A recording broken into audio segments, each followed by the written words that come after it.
We have an unidentified flying object.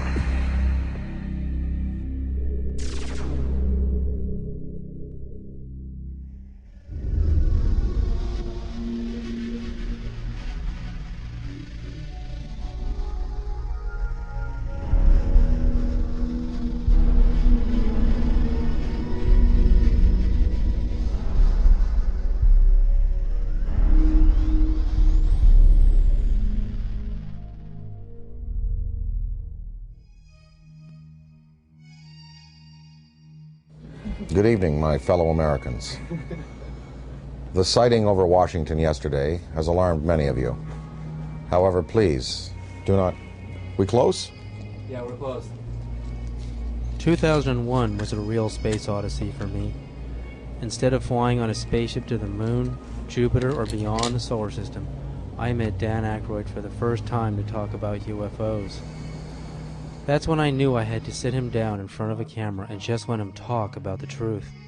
Because if I didn't, no one would believe we had this amazing conversation. And one time I had this long conversation with Dan Aykroyd about UFOs, and I thought it was like Einstein was hiding inside of a comic genius, just so that if he told us the real truth, you wouldn't have to believe it. If Einstein had told us UFOs were real, would we have believed him? He never spoke about it. But Dan Aykroyd speaks about UFOs as if he were a full professor on the subject. So Dan, how did you get started in UFOs? What sparked your interest? What was the first thing that you can remember that happened to you that made you, ponder the question? Well, I was born in July 1952. And I guess about... maybe when I was 8 years old, I found a magazine, a Life magazine, with a picture of the UFOs from that sighting on the cover, with a big inquiry. What are these UFOs? And so that kind of started it as a kid, and I asked my parents about it, and they actually couldn't tell me what they were because they didn't know. They knew there was some mystery there. Then I saw The Day the Earth Stood Still as a kid, and that was a film that directly related to maybe some of the motives for visitations from other planets. And it certainly seems accurate today if you look at the way mankind in the last 100 years has basically started to turn this planet into a cinder. 3-4 holes in the ozone layer because of industrial production around the world, nuclear testing, wars. I'm just sure, just in theory, if there were another species in the universe monitoring us or near us, they would be very interested in what we're doing to this planet's atmosphere, and to possibly neighboring bodies. So there would be a concern there. And I think that in terms of the extraterrestrial machines that are coming and going, that may be a part of their motivation. We've just had a rash of sightings all over the planet, and we've got Iran and Turkey and Mexico. It seems like we're being invaded by UFOs. Let's talk first just about what's actually happening out there. Well, recently, the most dynamic sighting that we've seen, because it's corroborated by an actual government, is the sighting that took place over Mexico recently, where drug surveillance twin-engine turboprop plane was at altitude, taking pictures of possible smuggling routes, and they photographed with their infrared cameras 11 unidentified objects. Some of them were in pairs and in threes, and of course, these were objects that couldn't be seen by the naked eye, but were visible on the infrared cameras. Well, the United States Air Force, after the news appeared in America, and it was covered on CNN and Fox. The footage was shown on Fox. It was shown on CNN, and in the Valley Daily News on the front page had a big headline, UFOs with a question mark, and it had pictures from that sighting. And of course, the United States Air Force had to respond, and they said it was swamp gas. So I don't know whether swamp gas is not visible to the naked eye and visible on infrared, whether it comes in multiple balls, whether swamp gas is capable of doing a complete circuit around an aircraft and then taking off at high speed and right angles into the sky. If it is, then maybe it was swamp gas. But somehow this seems to be a legitimate one, because the Mexican government decided we want to release this to the world. And this follows on the heels of the Belgian general who revealed some F-15 footage years ago of his Air Force planes chasing objects that were exceeding them in speed by twice again what his planes were going at. The French government, over the last couple of years, has released a comprehensive study on the UFOs. The Soviets have been, since the 1950s, engaged in numerous studies about landings, abductions, and the sightings. So we do have legitimate government inquiry going on. And in fact, as anyone in the field knows, the United States government for years has been covering this issue because they were compelled to cover it, because of Ken Arnold's sighting, because of the sighting over Washington in July '52, just after I was born, the famous shot of the V-shaped lights over the Capitol and over the Coast Guard station. So the government initiated originally, I believe it was, there were Project Sign, Project Grudge, the Condon Report, Project Blue Book, and then they engaged J. Allen Hynek. So, the French, Belgian, Mexican, Iranian, and Turkish governments are not the only ones who address this issue. Our good old USA government has, in fact, seen the necessity to put people's fears or concerns at rest. And as anybody in the field knows, these studies went on, and these studies revealed that, most of the sightings could be explained through conventional means, as either hoaxes or weather climatic things, but many of the sightings were unexplained. And so therein is where lies the mystery in all of this.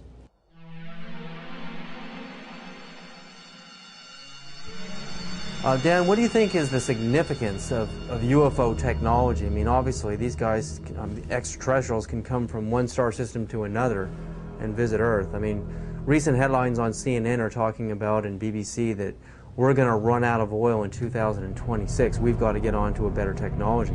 I mean, to be able to go from another star system to Earth, obviously they have the answer. Well, the presence of these obviously intelligently controlled machines tells us that we are dealing with beings who have anywhere from 1,000 to 1 million to 10 million to 1 billion years advancement in technology on us. So you've got to figure that look what happened in the last 100 years. We have the Wright brothers at the turn of the century taking off in basically a fabric and wood aircraft. By 1969, we have lunar expeditions. In the year 2004, we have massive airplanes being built out of alloys and graphite, and this big ship that Airbus is building, the new Boeing plane.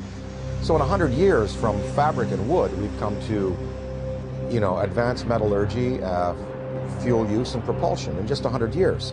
Imagine what a culture could accomplish in 1,000 years, or 10,000 years, or 1 million years, or 1 billion years. It's not inconceivable that you have intelligently manufactured and controlled machines that can not only traverse great distances in space by mastering gravity and the time-space continuum, but also the interdimensional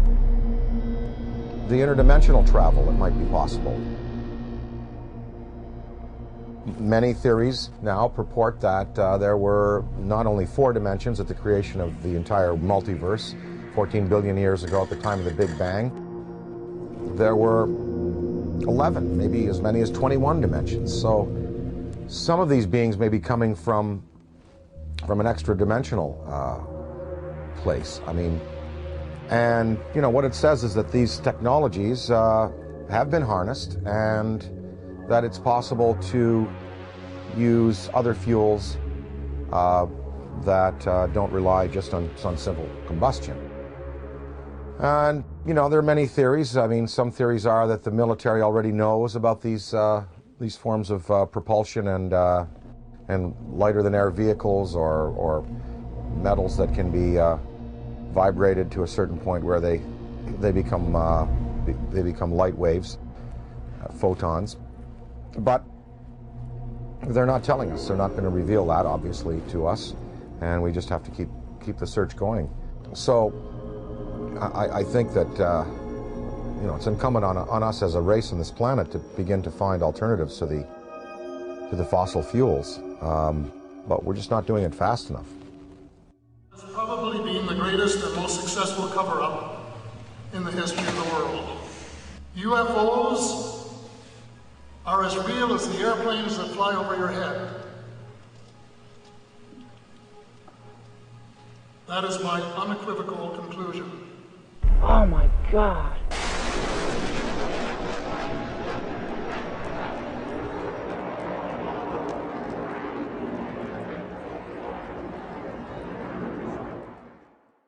The Avro-Arrow story, Dan, I mean, you appeared in a movie about the Avro-Arrow story. Canada broke the sound barrier. Diefenbaker dismantles the whole aerospace program in Canada, and all the engineers are hired by NASA and Boeing down here, and we finally break the sound barrier. But in Canada today, we have another scientist, Canadian scientist John Hutchison, is using wave induction, using Van de Graaff and Tesla coils and radio. On a 75-pound cannonball, we can see this huge cannonball levitating in the air. I mean, Boeing, NASA, Lockheed, all of these defense contractors are going up into his lab in Canada and trying to understand how this thing works, because the next person or the next country that figures out true anti-gravity propulsion systems is going to be king of aerospace on this planet. The Hutchison effect incorporates radio frequencies, Tesla frequencies, and high electrostatic energy to create a type of levitation effect where it can move a 75-pound cannonball of steel or brass bushings, water, wood, and other objects into the air.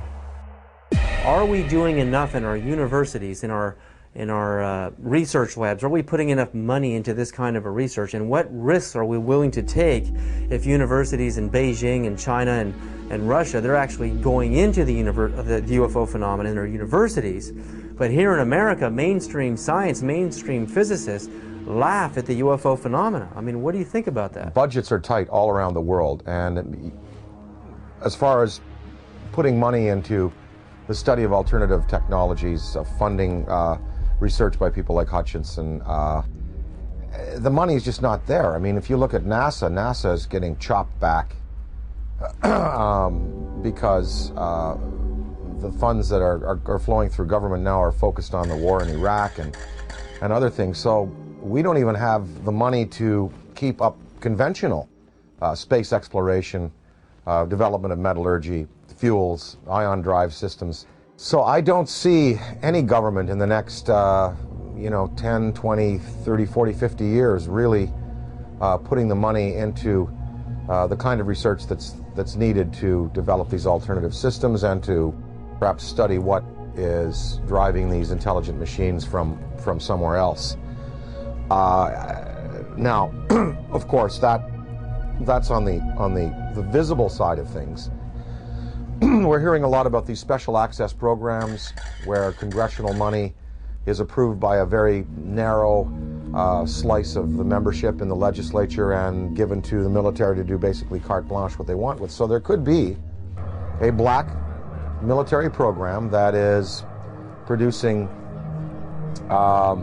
what people are referring to now as the big black deltas, which are these huge black triangles that are being seen all around the world, the big black rectangles, which are also being seen all around the world.